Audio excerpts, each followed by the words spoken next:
السلام عليكم ورحمة الله وبركاته، أهلا وسهلا بيكم في الحلقة التانية من أقوى دفاع ضد ال A4 وهو الدفاع الثقيل لتفريع التنين. هنتكلم عن لاين هجوم اليوغوسلافي. الحلقة التانية عايزك تجيب قهوتك وتيجي تستمتع معايا. هنشوف تفريع جديد من الهجوم اليوغوسلافي، وهنا الأبيض بيلعب بيشوب E2. طبعا في الفيديو اللي فات انت شفت نقلات زي الG5 والH5 والكينج B1، فالنهارده هنشوف نقلة بيشوب في E2. طيب هتقولي معلش، هو البيشوب في E2 دي لازمتها ايه؟ او يعني ليه الابيض بيلعبها؟ بكل بساطة ممكن تسمي النقلة دي وقائية. هتقولي وقائية؟ طب هي وقائية من ايه بالظبط؟ مش فاهم برضو. اقول لك، فاكر انت في الفيديو اللي فات اما الملك كان بيروح كينج B1 وبعد كده بنكمل وزير في ليه 5 وهو بيكمل زق، وهنا بنضحيله بحصان في بيدق، فهنا بياكل الحصان، بعد كده رخ في حصان فهو بياكل الوزير، بعد كده احنا وزير في وزير ياكل البيدق، بعد كده فيل في بيدق عايز له حصان وعايز حصان في بيدق، وقت الفورك وقت الرخ وقت الشطرنج كله. شفنا كل الكلام ده الفيديو اللي فات. هتقول له اه تمام. فهنا بدل ما يخش بالملك فبكل بساطة بيطلع بالفيل. الفكرة بيمنع فكرة حصان في الاف 3. فعشان كده اول ما تشوف الفيل في الايت في البيشوب في الاي 2 انسى فكرة تضحية الحصان، انسى نهائي. هتقول طب هنا اكمل ازاي؟ نفس السيت اب بتاعنا، كوين في الاي 5 نفس الشكل بتاعنا. هنا الاسود بيكمل، سوري الابيض بيكمل بيخش بملك جوه، وانا بلعب بكل بساطه روك تكسي 3، بضحي بروخ تاني. هتقول لي بس المره دي مش باينه. هقول لك اصبر عليا، عندي ليك حاجات حلوه. وزير في روخ، هنا باكل وزير في وزير، تاكل البيضة.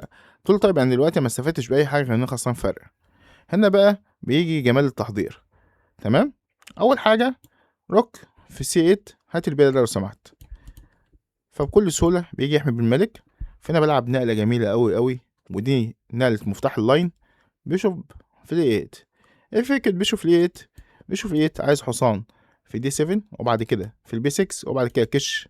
بعد كده اخد البدأ ده مع تعاون الحصان مع الوتر الطويل بتاع الفيل، ودورك فوق الممتاز. هتقولي في نقلة هنا جامدة أوي عند الأبيض. تقولي بيشوب بي 5، تعالى بقى كسر فيل حلو. بس للأسف يا عزيزي النقلة دي بلندر. ليه بلندر؟ لأن بكل بساطة باخد فيل في فيل، باخد بالحصان بدله كش وباخد بس الفيل. تقولي اه. تقول لي يا عم لا لا، سيبك من الكلام ده. انا هلعب الروك اللي في الدي في الجي 1، وابتدي اعمل دفعات بيدقية عليه. ساعتها بكل بساطة بلعب دي 5 وافتح السنتر، اكل بيضة في بيضة، باكل بالحصان عايز الفيل وعايز البيضة اللي في السي 3، فبيرجع بالفيل.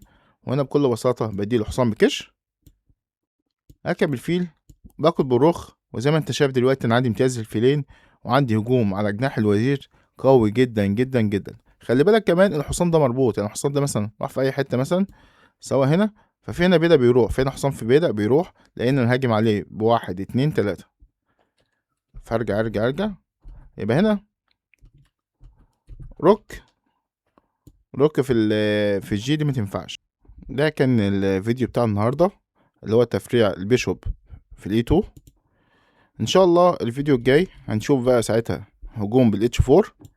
ده ان شاء الله الفيديو بتاعنا اللي جاي. اتمنى تكونوا استفدتم، وان شاء الله اشوفكم في الحلقة الجاية باذن الله في اقوى دفاع ضد الاي 4.